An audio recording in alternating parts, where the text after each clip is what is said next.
Hey everybody, Kelly here. Welcome to another episode of The Author's Mic. So we are continuing our April conversation about what it means to step into the independent author space.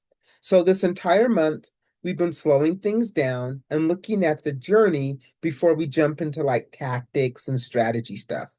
I think, when people talk about becoming an independent author, the conversation jumps straight to marketing, platforms, visibility, sales, and all the things that you're supposed to do when you get the book out. But before any of that, I believe there are some bigger questions that every author should answer. So, if you're just joining this conversation, let me quickly catch you up, right? So, the first week, we talked about the decision.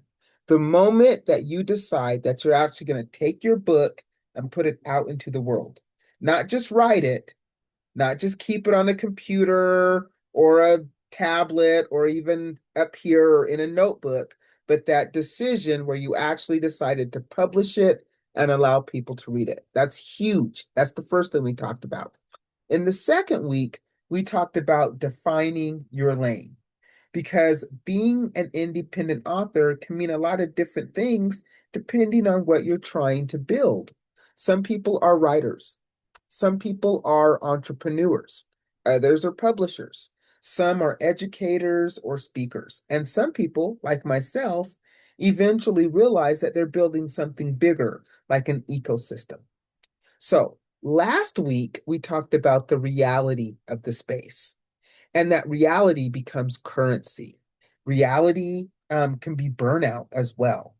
Reality that the marketing side of this industry can be loud, confusing, time consuming, and expensive. The reality that not every opportunity and every space is meant for you. So if you've missed any of those conversations, feel free to go back and listen because each week is building upon the last. And that brings us to this week. And this week we're talking about commitment. And honestly, I didn't even think about commitment when I published my first book. It never really crossed my mind.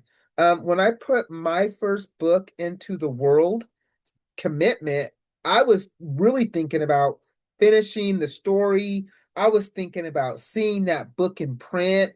I was thinking about sharing it with other people. But what I didn't think about is how long I was going to have to stay with the work once it was out there.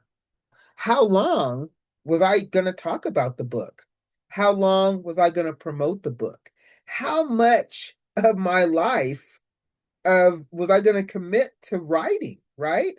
And I don't think that a lot of us think about these things when we're putting out that book. We're so focused on the book that finishing that book feels like crossing the finish line, right? But I have learned that publishing that book, finishing that book, putting that book out into the world is the starting line. And that is where the real question of commitment begins, because commitment can look very different depending on the author. For some people, the book is a one-time experience, right? They had something that they wanted to say, they wrote it, they published it. That chapter of their life is complete. And you know what? There's nothing wrong with that. Kudos to you if that's you, right? For some people, writing becomes this whole creative outlet, right? And once they write, they've got the bug, the inspiration, and then maybe another book comes. Maybe it doesn't.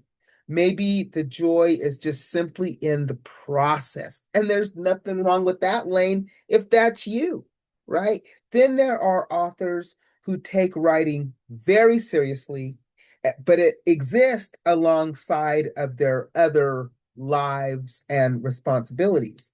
Like they have careers, they have families. Like I said, they have responsibilities. And writing is something that they build slowly over time. Maybe that's a book every year or a book every 6 months. Maybe it means building readership little by little, but it's still commitment, it's just in a different form. Then there are people who decide writing and publishing are connected to something bigger, right? Maybe the book leads to speaking opportunities. Maybe the book leads to teaching. Maybe it leads to consulting or coaching. Maybe it leads to publishing other authors or building a community. The book now becomes a doorway into something larger. None of these paths are wrong. But I think the mistake that a lot of us make is never stopping long enough to ask the question, what kind of commitment we're actually willing to make? Because if you expect full-time results from hobby level commitment, well, you're probably going to find yourself incredibly frustrated, right? And if you're going to build a long-term author journey, but approach it in a kind of casual, nonchalant manner, well, the progress is probably going to feel a little slow. So another part of commitment that I don't think we talk about is time, right? Like, how long are you willing to stay connected to the book you wrote? Some authors I have known release a book and then move on within a few months, right? Some authors talk about their book for years. Some authors build an entire career around one book. Others continue writing new books and allow their earlier work just to become a part of their ecosystem. There isn't one right lane, y'all. But it is worth asking yourself the question, how long am I willing to stand with this work?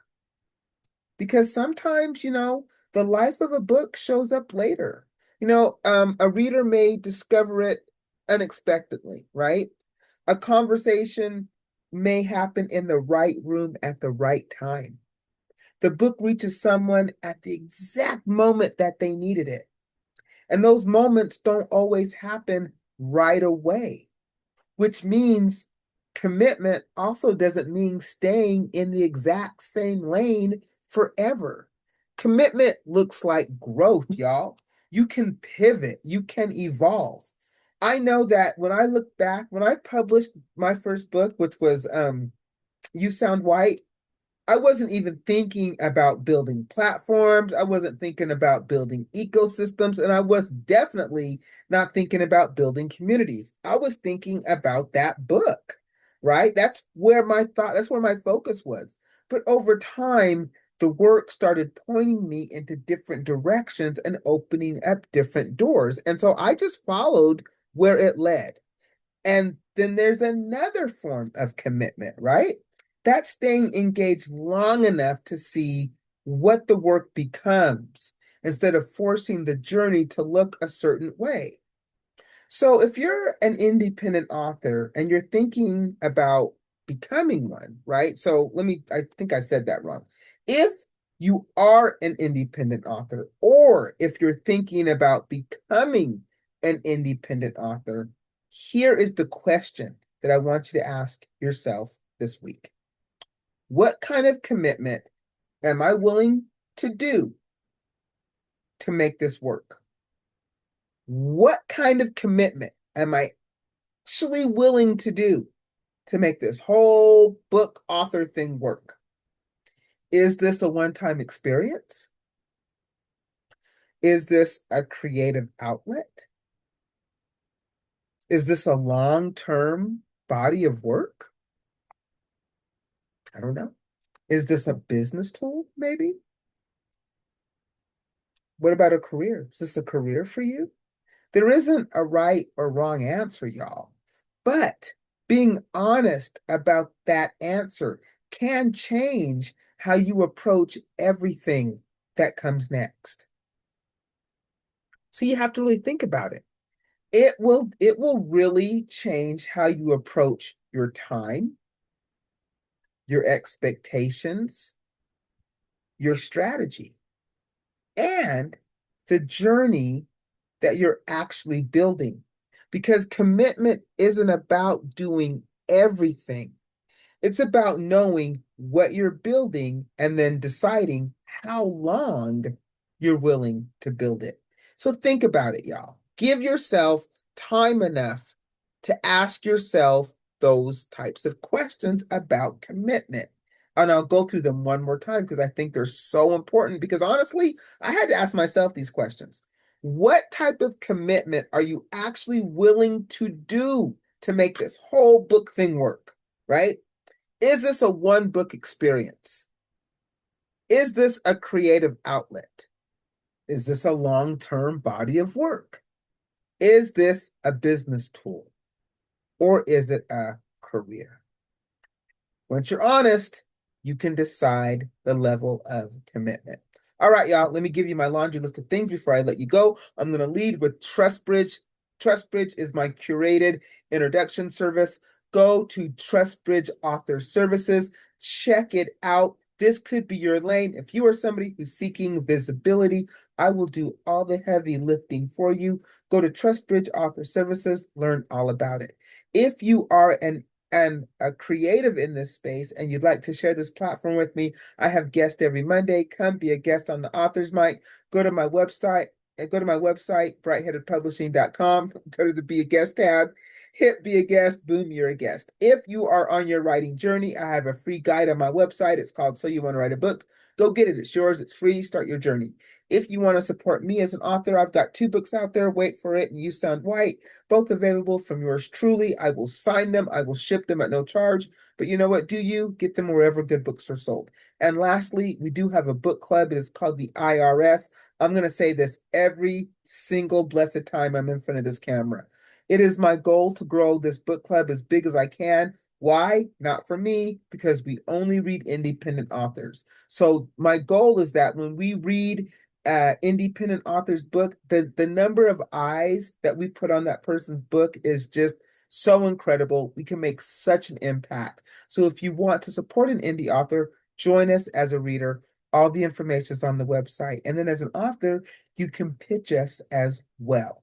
Go to my website, go to the More tab, and you'll see join the IRS and then pitch your book. 2 things that you can do to be a part of the IRS. All right, you guys, today we talked about commitment.